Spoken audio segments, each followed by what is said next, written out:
Azərbaycan Dəmir Yolları Qapalı Səhmdar Cəmiyyətinin 2 əməkdaşı həbs olunub. Bu barədə Azərbaycan Dəmir Yolları Qapalı Səhmdar Cəmiyyəti məlumat yayıb.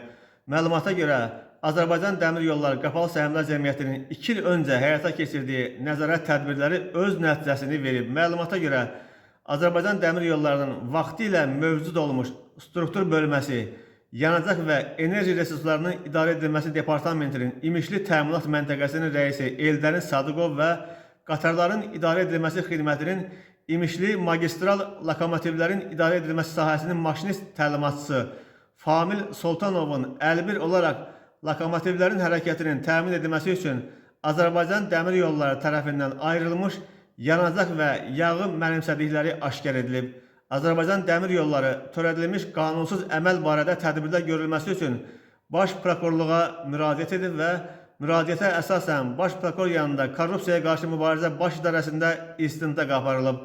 Müəyyən edilib ki, Eldəniz Sadıqov və Famil Soltanov 15 yanvar 2022-ci il, 6 iyun 2023-cü il tarixləri aralığında marşrut vərəqələrinə faktiki olaraq həyata keçirilməmiş marşrutlar qeyd edərək təminat məntəqəsindən yanacaq və yağı götürməklə mənimsəyib. Bununla da Azərbaycan Dəmir Yollarına külli miqdarda ziyan vurublar. Lənkəran Ağır Cinayətlər Məhkəməsinin hökmü ilə hər iki şəxs həbs olunub. Qeyd edilib ki, vəzifə səlahiyyətlərindən sui-istifadə edərək mənimsəmə hallarına yol verilməməsi, bu cür halların aşkar edilməsi və qarşısının alınması məqsədilə son illərdə Azərbaycan Dəmir Yolları tərəfindən nəzarət tədbirləri gücləndirilib. Həmçinin görülən mühafizə tədbirləri nəticəsində kənar şəxslər tərəfindən Azərbaycan Dəmir Yollarına aid sahələrdə oğurluq və oğurluğa cəhd hadisələri 3 dəfə azalıb.